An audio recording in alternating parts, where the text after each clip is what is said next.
मैं डॉक्टर राम कुमार सिंह, हिंदी अध्यापक, आप सभी का इस वीडियो व्याख्यान में स्वागत करता हूं। आज मैं केंद्रीय माध्यमिक शिक्षा बोर्ड द्वारा कक्षा द्वादश के निर्धारित पाठ्यपुस्तक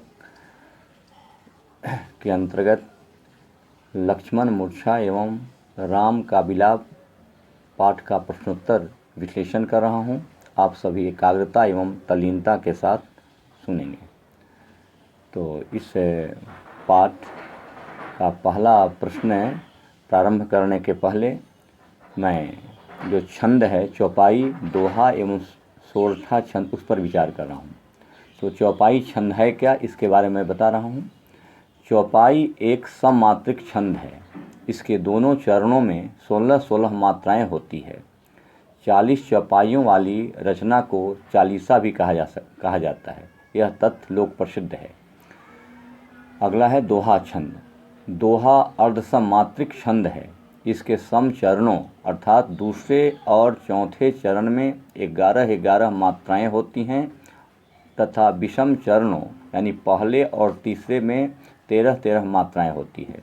इसके साथ अंत में लघु वर्ण होते हैं। सोरठा छंद। दोहे को उल्टा कर देने से सोरठा बन जाता है। इसके सम चरणों यानी दूसरे और तीसरे चरण में 13-13 मात्राएं होती हैं तथा विषम चरणों पहले और तीसरे में 11-11 मात्राएं होती हैं। परंतु दोहे के विपरीत इसके सम चरणों में अनंत्यानुप्रास या तुक नहीं रहती, विषम चरणों में तुक होती है। अब कवित छंद। कवित एक मात्रिक छंद है। इसे मनहरण भी कहते हैं। कवित के प्रत्येक चरण में 31 वर्ण होते हैं। प्रत्येक चरण के 16वें और फिर 15वें वर्ण पर यति रहती है। प्रत्येक चरण का अंतिम वर्ण गुरु होता है। सवैया, चूँकि सवैया वार्णिक छंद है, इसलिए सवैया छंद के कई भेद हैं।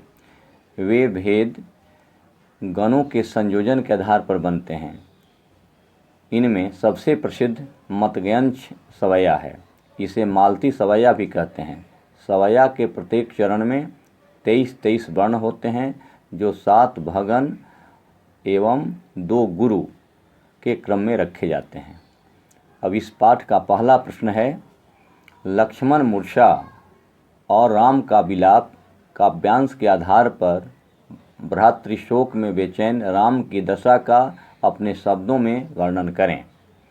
इसका उत्तर है, लक्ष्मण को मूर्छित देखकर राम भाव विह्वल हो उठते हैं। वे आम व्यक्ति की तरह विलाप करने लगते हैं।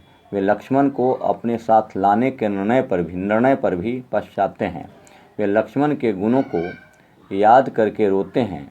वे कहते हैं कि पुत्र, नारी, धन, परिवार आदि तो संसार में बार बार मिल जाते हैं, किंतु लक्ष्मण जैसा भाई दोबारा नहीं मिल सकता। लक्ष्मण के बिना वे स्वयं को पंख कटे पक्षी के समान असहाय, मणि रहित सांप के समान तेज रहित तथा सूंड रहित हाथी के समान अक्षम मानते हैं। वे इस चिंता में थे कि अयोध्या में सुमित्रा माँ को क्या जवाब देंगे तथा लोगों का उपहास कैसे सुनेंगे कि पत्नी के लिए भाई को खो दिया।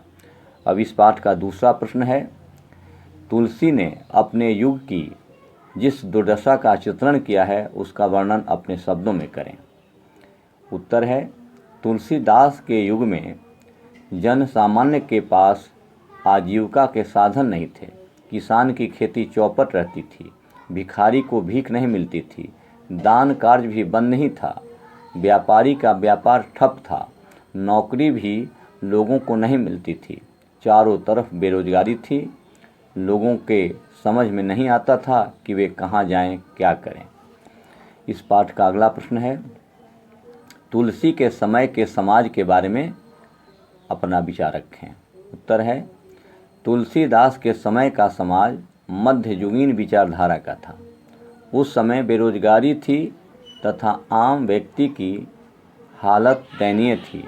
समाज में कोई नियम कानून नहीं था। व्यक्ति अपनी भूख शांत करने के लिए गलत कार्य भी करते थे। धार्मिक कट्टरता व्याप्त थी। जाति व संप्रदाय के बंधन कठोर थे। नारी की दशा हीन थी। उसकी हानि को विशेष नहीं माना जाता था। हाँ, इस पाठ से अगला प्रश्न है, तुलसी के समय की आर्थिक स्थिति का अपने शब्दों में वर्णन करें। उत्तर है, तुलसी के समय आर्थिक दशा खराब थी। किसान के पास खेती न थी, व्यापारी के पास व्यापार नहीं था, यहाँ तक कि भिखारी को भीख भी नहीं मिलती थी। लोग यही सोचते रहते थे कि क्या करें, कहाँ जाएं। वे धन प्राप्ति के उपायों के बारे में सोचते थे। वे अपनी संतानों तक को बेच देते थे। भुखमरी का साम्राज्य चारों तरफ फैला हुआ था। अगला प्रश्न, लक्ष्मण के मूर्छित होने पर राम क्या सोचने लगे। उत्तर, लक्ष्मण शक्तिवान लगने से मूर्छित हो गए। यह देखकर राम भावुक हो गए तथा सोचने लगे कि पत्नी के बाद अब भाई को खोजने जा रहे हैं। केवल एक स्त्री के कारण मेरा भाई आज मृत्यु की गोद में जा रहा है। यदि स्त्री खो जाए तो कोई बड़ी हानि नहीं होगी, परंतु भाई के खो जाने का कलंक जीवन भर मेरे माथे पर रहेगा। वे सामाजिक अपयश से घबरा रहे थे। अगला प्रश्न, क्या तुलसी युग की समस्याएं वर्तमान में भी समाज में विद्यमान है। इसका उत्तर अपने शब्दों में लिखें। उत्तर है, तुलसी ने लगभग 500 वर्ष पहले जो कुछ कहा था वह आज भी प्रासंगिक है। उन्होंने अपने समय की मूल्यहीनता, नारी की स्थिति, आर्थिक दुरावस्था का चित्रण किया है।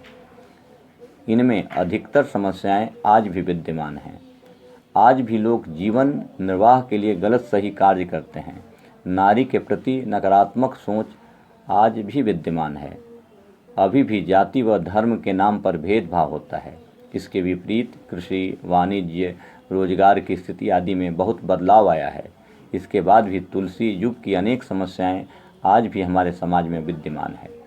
अगला प्रश्न, कुंभकर्ण ने रावण को किस सच्चाई का आईना दिखाया। उत्तर है, कुंभकर्ण रावण का भाई है।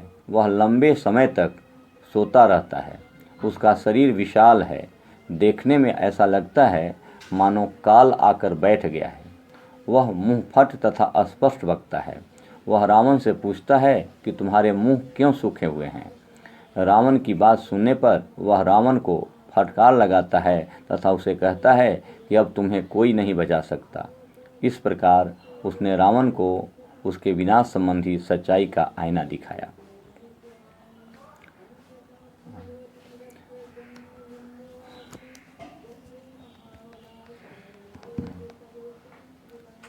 निम्नलिखित काव्य खंड को पढ़कर पूछे गए प्रश्नों के उत्तर लिखना है। पंक्ति है, सुतबित नारी भवन परिवारा, होई हैं जो ही जाहि जग बारहि बारा। अस विचार जिये जागहु ताता, आ मिलई न जगत सहोदर भ्राता। इस काव्यांश का पहला प्रश्न है, काव्यांश में प्रयुक्त भाषा एवं छंद का नाम लिखें। उत्तर है, काव्यांश में प्रयुक्त भाषा सरस, सरल, अवधि तथा छंद चौपाई है। दूसरा प्रश्न, प्रयुक्त अलंकार का नाम और 2 उदाहरण लिखिए। उत्तर है, काव्यांश में अनुप्रास अलंकार है। इसके 2 उदाहरण है, हो ही जाहि जग बारहि बारा, और दूसरा है अस विचार जिये जागहु ताता। अगला प्रश्न, इस काव्यांश का भाव सौंदर्य स्पष्ट करें। उत्तर, काव्यांश में लक्ष्मण को मूर्छित देखकर राम की व्याकुलता एवं दुख का वर्णन है। वे जगत में सहोदर भाई फिर न मिल पाने की बात कहकर उठ जाने के लिए कह रहे हैं। अगला प्रश्न, कुंभकर्ण के द्वारा पूछे जाने पर अपनी व्याकुलता के बारे में क्या कहा और कुंभकर्ण से क्या सुनना पड़ा। उत्तर है, कुंभकर्ण के पूछने पर रावण ने उसे अपनी व्याकुलता के बारे में विस्तार पूर्वक बताया कि किस तरह उसने माता सीता का हरण किया। फिर उसने बताया कि हनुमान ने सब राक्षस मार डाले हैं और महान योद्धाओं का संहार कर दिया है। उसकी ऐसी बातें सुनकर कुंभकर्ण ने उससे कहा कि अरे मूर्ख, जगत जननी को चुराकर अब तू कल्याण चाहता है, यह संभव नहीं है। तो यह रहा इस पाठ का प्रश्नोत्तर। अगली कक्षा में मैं अगले पाठ का प्रश्नोत्तर बताऊंगा। धन्यवाद।